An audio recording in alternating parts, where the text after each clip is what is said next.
नमस्कार। कार्यक्रम हिमाली मन्थनमा यहाँहरूलाई हार्दिक स्वागत गर्दछु। म कार्यक्रम प्रस्तुता सचिता बुढाथोकी।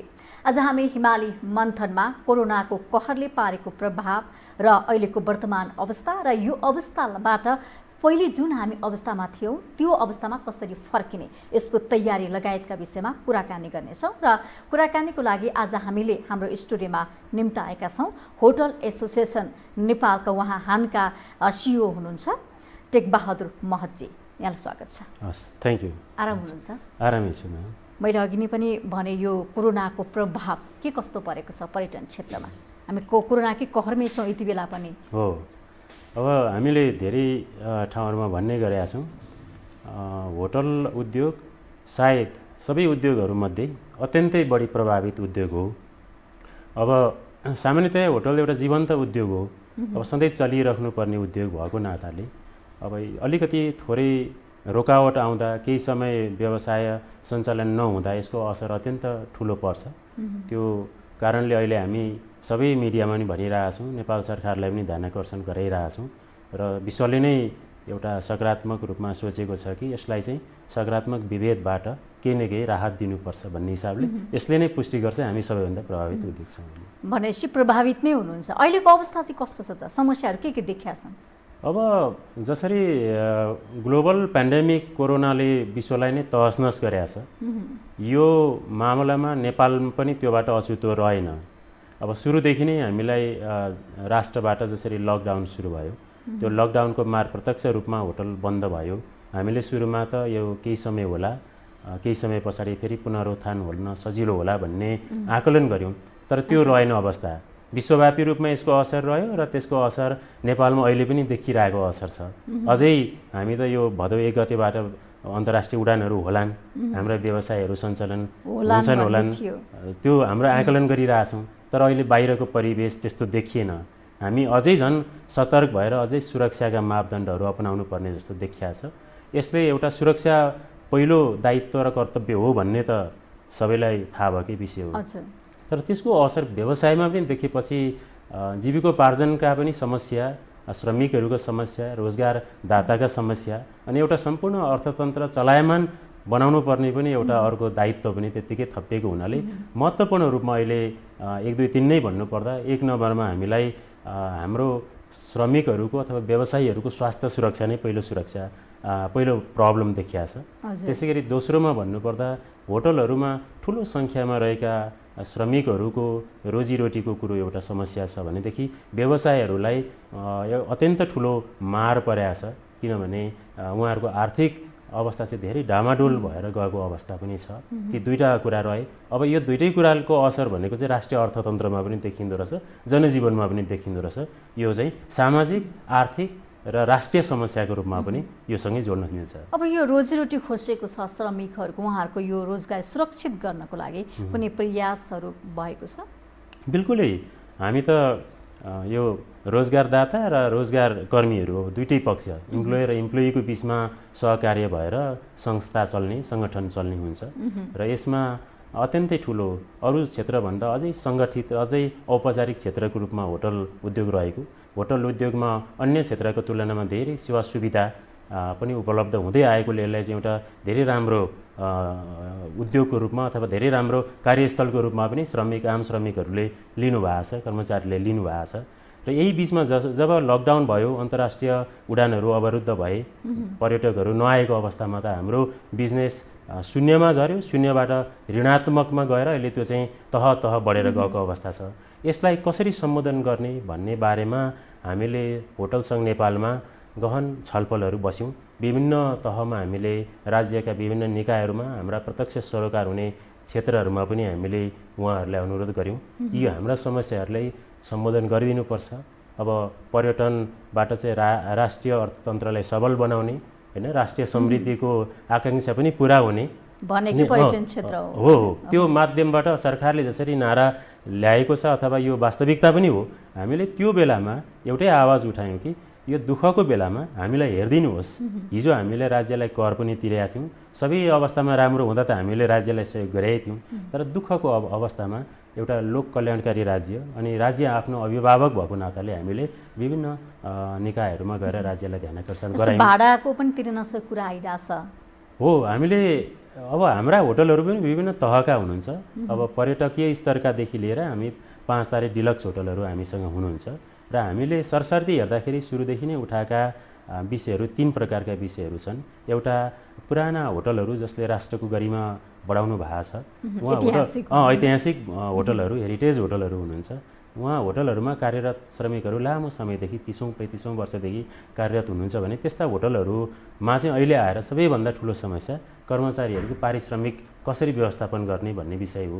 अर्को समस्या अहिले पर्यटनमा सुन्दर भविष्य ठानेर धेरै अन्तर्राष्ट्रिय ब्रान्डका लगानी गरेर नयाँ नयाँ होटलहरू आउने क्रम जारी छ। केही सञ्चालन पनि आइसक्नु भएको छ। उहाँहरूले चाहिँ 200 करोड, 300 करोड, 600 करोड, 1200 करोड लोन लिएर भविष्य यसैमा छ है भन्ने हिसाबले पनि नेपालको गरिमा यसै साथ बढाउन त्यो भूमिका खेल्नु भएको छ भनेदेखि अर्को धेरै सङ्ख्यामा सायद हुनसक्छ यो 90-95% भन्दा पनि बढी हाम्रा सदस्यज्यूहरू चाहिँ पर्यटकीय स्तरका होटलहरू सञ्चालन गरेर नेपालमै उद्यमी बनेर सञ्चालन गर्नुभएको त्यस्ता होटलहरू हुन्छ।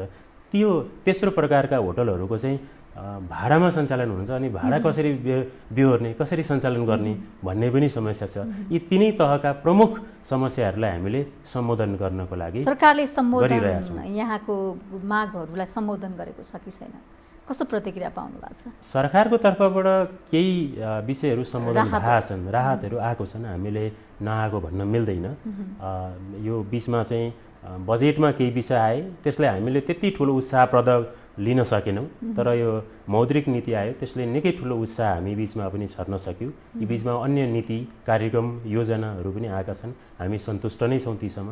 तर एउटै हाम्रो सदैव अनुरोध चाहिँ के भन्दै, हामी पर्यटन राष्ट्रिय प्राथमिकताको उद्योग हो। सरकारले नेपाल जस्तो राष्ट्रमा पर्यटनबाट समृद्धि हासिल हुन्छ भने त्यसको अलिक दीर्घकालीन आधारशिला तयार गर्दै विश्वका देशहरूले दीर्घकालीन अवधारणाहरू विकास गर्दै लगेका छन्, तर नेपालमा त त्यो देखिया छैन। होइन, यही छैन र हामीले यसैले चाहिँ अनुरोध गऱ्यौँ। अब जलस्रोतमा एउटा लगानी ठिक छ, त्यो आफ्नो ठाउँमा छ। कृषि, हामी पहिल्यैदेखि कृषि प्रधान मुलुक नै हौँ भनेदेखि अर्को बिना लगानीको उद्योग भनेर जसरी पर्यटनलाई चिनिन्छ, त्यो पर्यटनमा त एउटा निम्न वर्ग, निकै तल्लो लेभलदेखि लिएर माथिल्लो ठुला लगानीकर्ताहरू पनि आएको हुनाले सबै तह तबकाका व्यक्तिहरू प्रत्यक्ष रोजगारीमा, लगानीमा आश्रित हुने व्यवसाय भएको हुनाले नेपाल जस्तो राष्ट्रमा कृषि प्रधान देश हो। तर पर्यटकीय राष्ट्र बनाउनु पर्छ भनेदेखि यति बेला दुःखको समयमा अफर्मेटिभ डिस्क्रिमिनेसन अथवा सकारात्मक विभेद गरिदिनुपर्छ है हामीलाई भन्ने नै हामीले आवाज उठाएका थियौँ। अब यो के देखिएको छ भने नि कोरोनाको कहरकै सङ्घारमा छौँ हामी। अब होटलहरू कहिले सञ्चालन हुन्छन्, कहिले खुल्छन् भन्ने निश्चित छैन। पहिलेको अवस्थामा कहिले फर्किने भन्ने कुरा त्यो दोधार छ, अन्योलता छ। त्यसो कुनै तयारी पनि त्यस्तो छैन, न सरकारको न तपाईँहरूले गर्न सक्नु भएको छ। यो अवस्थामा अब विकल्प हुन्छ नि, के हुन सक्ला त? बाटो, त्यो एउटा बाटो त बनाउनु पर्छ होला। यो विकल्पको खोजी सजिलो कुरो छैन, अप्ठ्यारो कुरै छ। किनभने हरेक समस्यासँग हामीले आशावादी भएर केही न केही अगाडि उज्यालो क्षितिज देखेर अगाडि बढ्ने नै हो। यो कोरोनाको अहिलेको यो फेनोमेना देख्दा, यो प्रक्रिया देख्दा तुरुन्तै यसलाई साम्य पारिहाल्ने अथवा रोइहाल्ने अवस्था हामी आकलन गर्न सक्दैनौँ। किनभने यो विश्वव्यापी रूपमा बढिरहेछ र हाम्रो जस्तो अथवा छिमेकी मुलुकहरूमा पनि तीव्र वृद्धि दर भएर नेपालमा पनि बढिरहेको समयमा सरकारले भाद्र 1 गतेबाट खुलाउने भनेर पूर्व योजना त थियो, तर पहिलो प्राथमिकता सरकारको पनि सुरक्षा, नागरिकको सुरक्षा र कोरोनाबाट राष्ट्रलाई केही न केही मुक्ति दिनको लागि गरिने पहलहरूलाई हामीले मान्नै पर्छ, राज्यका नीति नियमहरूलाई। तर यो भन्दै गर्दा हामीले व्यवहारतः रूपमा अथवा जुन प्र्याक्टिकल्ली गर्नुपर्ने योजनाहरू छन्, नीतिगत योजनामा हामी ठिकै होला, तर व्यवहारमा हामीले कोरोनासँगै जुझ्दै त्यसको अनुकूलताको विकास गर्दै हामी अगाडि जानुपर्छ। त्यसले कम्तीमा पनि हामीलाई एउटा मोबिलिटी अथवा हाम्रो एक्टिभिटी बढिराखेर त्यसले चाहिँ हामीलाई अर्थतन्त्रमा, हाम्रो जनजीवनमा, हाम्रा जनजीविकाका सवालहरूमा पनि केही राहत को अनुभूति दिन्छ होला। त्यसैले स्वास्थ्य र सुरक्षाको मापदण्डलाई साथमा राखेर अरू बेला गरेका जुन कुराहरू छ त्योभन्दा फरक हिसाबले हामी बढेर हामी अलिक चलायमान चाहिँ हुनैपर्छ। यसको लागि हामी निजी क्षेत्र पनि सरकारले त्यही अनुरोध गरेका छौँ। अरू बेला गरिने प्रोटोकल भन्दा हामीले डबल अथवा 3 टाइम्स बेटर प्रोटोकलहरू त्यसमा कम्प्लायन्स गरेर हामी अगाडि जान्छौँ, तर केही न केही निकास चाहिँ दिउँ चलौँ भन्ने हाम्रो योजना। अब कसरी चाहिँ तपाईँहरूको गतिविधि चल्छ? नयाँ प्याकेजहरू चाहिँ कस्तो ल्याउनुहुन्छ त? त्यस्तो केही तयारी गर्नुभएको छ? अब सुरुमा त हामीले के छ भन्दाखेरि पर्यटन एउटा विश्वव्यापी उद्योग भएको र हामी विशेष गरेर ठुला होटलहरू काठमाडौँमा अथवा अन्तर रहेका होटलहरूमा पनि हामीले अन्तर्राष्ट्रिय पर्यटकहरू नआइकन होटलहरूको सञ्चालन त्यति हुँदैन। त्यसैले हामीले पहिलो चरणमै के अनुरोध गरेका छौँ भन्दाखेरि हामीले बारम्बार नेपाल सरकार अन्य निकायहरूसँगको छलफल हाम्रा ज्ञापन पत्रहरूमा पनि हामीले यही अनुरोध गऱ्यौँ, हाम्रो आन्तरिक पर्यटनलाई हामीले जोड दिउँ। केही न केही भए पनि हामी आन्तरिक अलिकति मोबिलिटी भयो, हाम्रो चहल पहल भयो, केही सञ्चार भयो भनेदेखि त्यसले सकारात्मक ऊर्जा ल्याउँछ, गतिविधिहरू बिस्तारै बढ्न थाल्छन्। अब यो मानेमा कि हामीले प्रोटोकल पालना गरेर सुरक्षित रहेर भए पनि हामी त्यो मोबिलिटी गरौँ भन्ने नै छ। र अन्तर्राष्ट्रिय पर्यटकको सवालमा चाहिँ जस्तो अब भाद्र 1 गतेबाट भन्ने क्रममा अब 16 गते गयो, अब भोलि बढ्न पनि सक्छ। हामीले अहिले नै यो आकलन गर्न सक्दैनौँ, यसैलाई फिक्स भएर बस्न सक्दैनौँ। हामीले त्यति ठुलो आशा पनि गरेका छैनौँ। त्यही भएर हामीले सरकारलाई माग गरेका छौँ कि तत्काल 2020मा यो पर्यटकहरू आउने सम्भावना छैन। अझै यसको रिभाइभल हुन त केही महत्त्वपूर्ण वर्षहरू कुर्नै पर्छ हामीले। त्यसैले त राज्यले हामीलाई हेरिदिनु पर्यो। हामी अन्य उद्योग जस्तो तत्काल अहिले कोरोनाबाट मुक्ति पाउने बित्तिकै हामी तुरुन्तै पहिलो पूर्ववत अवस्थामा फर्किन सक्ने अवस्था पर्यटनमा रहँदैन। विशेष गरेर होटल उद्योग त्यसरी सञ्चालन हुन सक्दैन। अन्तर्राष्ट्रिय पर्यटकमा निर्भर हुनुपर्छ। पर्यटक आउने सम्भावना छैन। जस्तो यहाँले कुरा उठाउनु भयो आन्तरिक पर्यटकको लागि हैन, अब आन्तरिक पर्यटकलाई चाहिँ जोड दिनुपर्छ, विशेष गरी उहाँहरूको लागि चाहिँ प्याकेजहरू ल्याइनुपर्छ भन्नुभएको छ। अब कसरी प्रवर्धन गर्ने त उहाँहरूलाई? अब कसरी जोड्ने त? यहाँले ठिक कुरा उठाउनु भयो। अब हामी यसमा निजी क्षेत्र सरकारी क्षेत्र दुईटैको सहकार्यको अत्यन्त महत्त्वपूर्ण घडी हो यो। अरू बेला सरकारले नीति बनाउने कार्यान्वयन निजी क्षेत्रले गर्ने भन्ने जस्तो जुन व्यवहार देखिन्थ्यो अब त्यो होइन। अब कार्यान्वयनमा पनि सरकार नै लाग्नुपर्छ। निजी क्षेत्र पनि नीति बनाउने कुरामा पनि निजी क्षेत्रलाई राखिनुपर्छ, किनभने अनुभव त निजी क्षेत्रसँग छ र कार्यान्वयनमा पनि सँगसँगै हातेमालो गरेर जानुपर्छ। केही उदाहरणको लागि जस्तो हाम्रो 3 तहका सरकारहरू हुन्छन्। हामी सङ्घीय सरकारलाई मात्रै सरकार भन्न अब त्यो सोचाइबाट उन्मुक्त हुनु पर्यो हैन। हाम्रो प्रदेश छ, अझै स्थानीय तह छ। अब हाम्रो यति धेरै नगरपालिका छन्, यति धेरै गाउँपालिका छन्। अब यो लेभल टप डाउन अप्रोच भन्दा पनि यो बटम अप अथवा डाउन अप अप्रोचबाट जानुपर्छ। अब चाहिँ स्थानीय सरकारको पनि त स्वायत्तता छ नि हैन। त्यहाँ पर्यटनका लागि गतिविधिहरू गर्न सक्ने, आफ्ना प्रोटोकलहरू लिएर गन्तव्यको विस्तार गर्न सक्ने, पहिचान गर्न सक्ने भन्ने हिसाबले अनगिन्ती यस्ता गन्तव्य सेवा सुविधा वस्तुहरू हामी त्यहाँकै मानिसहरूलाई चाहिँ जानकारी गराउन सक्छौँ। हामी त्यसरी लिएर जान सक्छौँ। र मैले त यो बारम्बारमा धेरै मिटिङहरूमा पनि भन्ने गरेको छु कि हिजो हाम्रो कोरोनाभन्दा अगाडिका वस्तु तथा सेवाहरू अथवा गन्तव्यहरूको जे लिस्ट थियो, कोरोना पछिको पोस्ट कोभिड अथवा पोस्ट पेन्डेमिक एउटा लिस्ट बनाएर अथवा त्यस्ता प्रडक्ट बनाएर पनि हामी जान सक्नुपर्छ। जस्तो अहिले कम मास जम्मा हुने ठाउँ हैन, अलिकति सुरक्षित हुने ठाउँ। अब हिजोकै जस्तो बसन्तपुर गएर सम्भव भएन। अहिले तत्कालमा माइस टुरिज्मको विकास गर्छु भनेर 500 जनाको कन्सेप्ट यतिखेर सोच्न हामी सक्दैनौँ हैन। केही अगाडि हामी त्यस्तो प्रचार र प्रवर्धन गर्दै थियौँ। तर अब भने जस्तो ट्रेकिङ ट्रेलहरू सुरक्षित हुन सक्छन् अहिलेको समयमा, किनभने इन्डिभिजुअल्ली जाने अथवा ग्रुप भए पनि एउटा मेन्टेनेन्स गरेर जाने, त्यहाँ फिजिकल्ली फिट पनि व्यक्तिहरू हुन सक्नुहुन्छ हैन। त्यसैगरी योगा पर्यटनमा पनि नेपालले राम्रो एउटा भनौँ न विश्वमा आफ्नो पहिचान यो बारेमा छोड्न सक्छ। त्यसैगरी आयुर्वेदा टुरिज्म छ हाम्रोमा हैन। अब आयुर्वेदाको समयमा अहिले चाहिँ यो विभिन्न प्रकारका जडीबुटी लगायत हाम्रा यही अनुसारको कुजिन, यही अनुसारको मेन्यू, यही अनुसारका रेसिपिजहरू हामीले बनाउन सकेको हुनामा पनि यो कोभिडको बेलामा नेपालले नयाँ प्रडक्ट प्रेजेन्ट गर्यो है भनेर पनि हामी जान सक्छौँ नि। त्यो चाहिँ कसरी सुरु हुनु पर्यो? केन्द्रमा बसेर काठमाडौँबाट चाहिँ हामी स्क्रिनिङ गर्न सक्दैनौँ। त्यो चाहिँ स्थानीय सरकारले पनि अपनत्व लिनु पर्यो र परिचालन गर्नु पर्यो।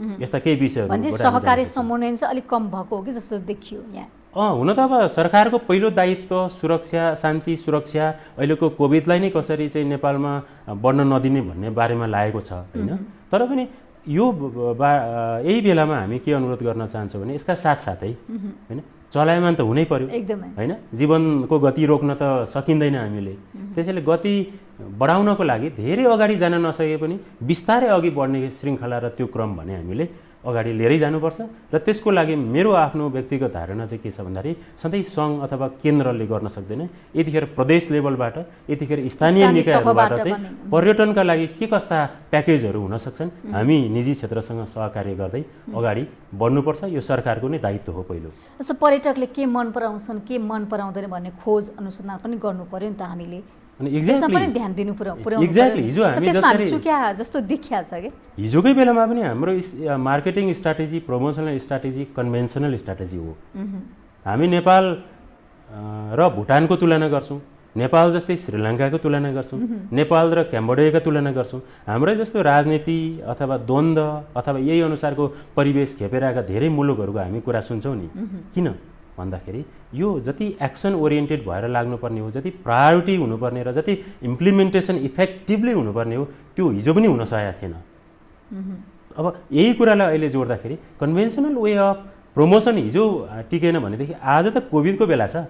हामीले हिजो जे जस्ता डेस्टिनेसनहरूको विकास गरेका थियौँ, जे जस्ता प्रडक्टहरू सोचेका छौँ अथवा जे जस्तो तरिकाले पर्यटनबाट हामी आर्थिक विकास र सामाजिक परिचालन पनि गर्छौँ भन्ने सोचेका थियौँ, त्यस्तो हुन सक्दैन नि। मैले हजुरलाई अघि उदाहरण दिएँ, हामी मास टुरिज्मको बारेमा अहिले सोच्न बिल्कुलै कल्पना पनि गर्न सक्दैनौँ केही वर्षसम्म, अथवा कोभिडको महामारीबाट उन्मुक्ति नहुन्जेलसम्म हामी सोच्न सक्दैनौँ।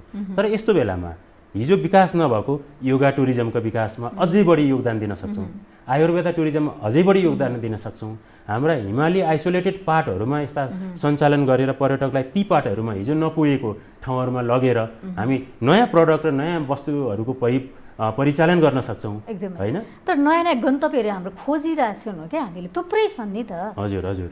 तर त्यो स्थलहरूमा हामी पुग्न सकेनौँ नि त। पर्यटन व्यवसाय भयो होइन, होटल व्यवसाय हरेकहरू चाहिँ उहाँ त्यहाँ पुग्न सक्नु भएको छैन। मैले यही बारेमा बारम्बार भन्ने पनि गरेको छु कि पर्यटनको पनि प्रचार प्रसार हुन सकेन क्या, प्रचार एउटा हुन सकेन। एक्ज्याक्टली म मान्छु आइटी डिजिटाइजेसनको प्रयोग हामी नेपालमा पर्यटनमा नभएसम्म इफेक्टिभली नगरुन्जेलसम्म विकास विस्तार हुन सक्दैन। अहिलेको युग भनेको त पर्यटक नेपाल आएपछि पनि नजिकै मेरो बेस्ट होइन कहाँ गएर चाहिँ आज म बेलुका चाहिँ बेस्ट कुजिन पाऊँ, कहाँ गएर चाहिँ मिठो परिकार नेपालको टिपिकल खाउँ भनेर गुगलमा हेर्दा मोबाइलमा हेर्दा उसले देख्नु पर्यो।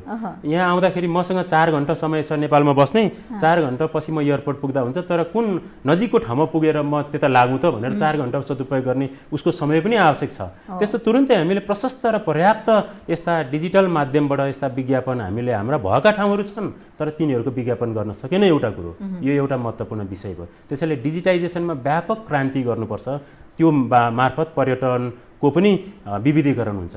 अनि मैले सुरुमा भने जस्तै केही समय अगाडि जस्तो केन्द्रीकृत शासन पद्धति थियो, सेन्ट्रलाइज वे अफ गभर्नेन्स थियो भनेपछि पर्यटन पनि केन्द्रीकरण भयो, पर्यटनको विकेन्द्रीकरण हुन सकेन।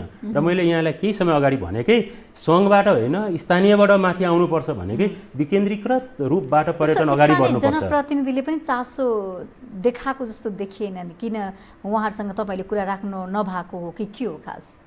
यो यस्तो छ, पर्यटनमा बिस्तारै यो मान्छेहरूको एउटा लहर हुन्छ नि र पर्यटन पनि एउटा नेपालको प्रमुख उद्योग हो है भन्ने क्रम बिस्तारै विकास हुँदैछ। जस्तो भिजिट नेपाल 1998 का कुरा भए होइन, 2011 का कुरा आए, अब 2020 मा भिजिट नेपाल इयर यसरी लिएर अगाडि जाउँ भनेर उत्साह त आउँदै थियो नि होइन। यसले विकास संस्थागत अथवा राष्ट्रिय विकासको क्रम र गति लिँदै थियो। तर यो हुँदा हुँदै पनि हामी के त भन्दाखेरि हामीसँग धेरै लामो इतिहास, संस्थागत विकास भएको इतिहास छैन नि पर्यटनमा। अनि राज्यले पनि यसलाई मैले अघि नै भने सकारात्मक विभेद अथवा थोरै हस्तक्षेप गरेर पर्यटन मार्फत राष्ट्रिय विकासको लक्ष्यलाई अलिकति जोड दिनुपर्ने भनेर मैले अघिदेखि नै कुरा राखेँ। त्यो हुन सकेन र त्यो हुने क्रममै थियो होइन। यही बेलामा यस्ता गतिविधिहरू आइसके पछाडि हामीलाई अप्ठ्यारो भयो र अहिले सरकारले पनि तिनै तहका सरकारका संरचनाहरूमा स्थानीय तहहरूमा पनि यो अभ्यास गरिँदैछ।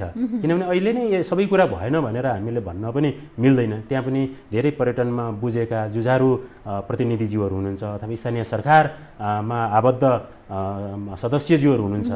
तर उहाँहरूले अभ्यास गर्दै हुनुहुन्छ।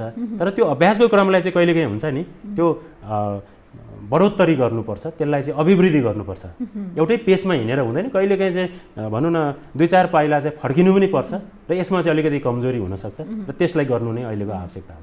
यो कोरोनाको कहरको बीचमा पर्यटकको लागि के कुरालाई चाहिँ बढी प्राथमिकतामा राखिनुपर्छ त? पर्यटकको पहिलो प्राथमिकता भनेकै सुरक्षा हो उहाँहरूको।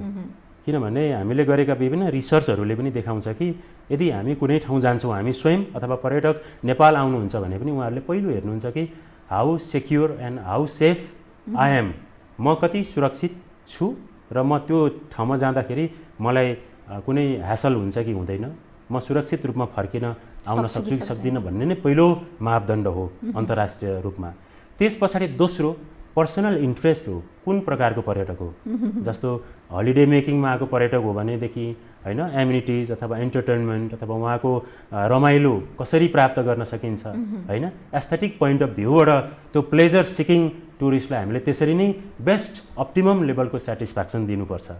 अब रिसर्चमा आउनुभएको छ भनेदेखि wow Nepal is such a country which was never revealed before, योभन्दा पहिला नेपालमा यो कुरो मैले सोचेको पनि थिइनँ भन्ने जस्ता त्यस्ता एक्जोटिक ट्रेडिसनल होइन, अब कहिल्यै हामीले योभन्दा अगाडि प्र्याक्टिस नगरेका नसुनेका अनप्रेसिडेन्टेड आर्टिफ्याक्ट्स थिङ्स सर्भिसेसहरू दिन सक्यो भने उसको रिसर्च राम्रो हुन्छ होइन।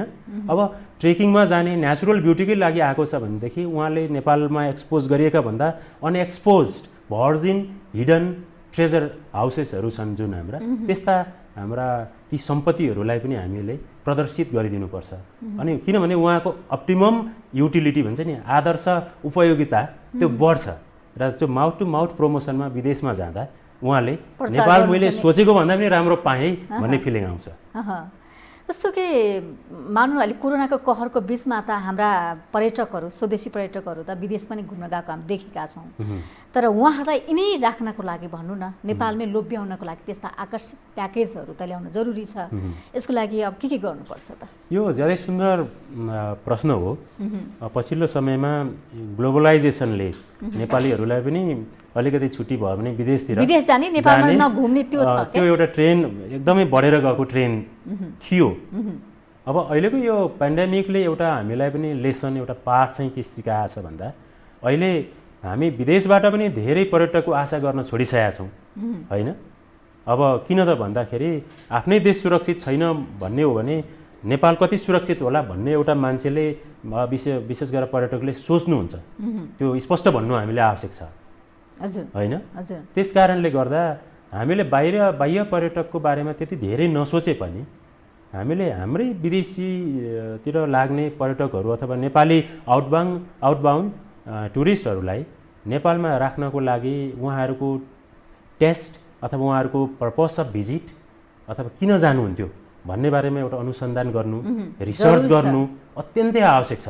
र त्यसै अनुसन्धानको निष्कर्षको आधारमा त्यसैलाई आधार मानेर नेपालमा पनि त्यो बाहिर जाने ट्रेनलाई रोक्न सक्यो भनेदेखि अत्यन्तै राम्रो परिणाम नेपालको पर्यटन आउन सक्छ। उदाहरणको लागि मेरो अध्ययनमा अथवा मैले पढेका द्वितीय डेटाहरूबाट के देखिन्छ भन्दा चाइनाको विशाल जनसङ्ख्यामा बाह्य पर्यटकहरूमा भन्दा पनि उहाँहरू आन्तरिक पर्यटकमै बढी रमाएको र पर्यटन चाइनाको चाइनिज पर्यटन पनि त्यसैमा सबल भएर अगाडि बढ्ने क्रममा छ भनेर यो अब त्यो चाइनाबाट पनि हामीले सिक्न जरुरी छ के। हामीसँग त थुप्रै सम्पत्तिहरू छ नि त, सुन्दर छ, शान्त विशाल छ, सगरमाथा जस्तो छ नि त होइन, बुद्ध जन्मेको देश। यो हुँदा हुँदै पनि तर हामीले यी आफ्नै देशमा चाहिँ जुन आर्थिक भनौँ मुनाफा लिन सकेका छैनौँ के। बिल्कुलै यसमा म सहमत छु। त्यही भएर त मैले पर्यटन केन्द्रीकरण छ, हाम्रा वस्तुहरू पनि ट्रेडिसनल भए, केन्द्रीकृत वस्तु भए, विकेन्द्रित वस्तु भएनन्, सेवा पनि केन्द्रीकृत भए, हाम्रा डेस्टिनेसन गन्तव्य पनि केन्द्रीकृत भए। अब भनौँ न बाहिरबाट आउँदा कहाँ जाने, काठमाडौँ फर्स्ट गेटवे, अब बिस्तारै क्षेत्रीय विमानस्थलहरू बढ्दैछन्, अब केही समयपछि विकेन्द्रीकरणको नीति व्यवहार त लागू होला। तर अहिले पनि सोच्दा पोखरा, अहिले पनि सोच्छौँ चितवन सौराहा, अहिले पनि हामी सोच्छौँ लुम्बिनी।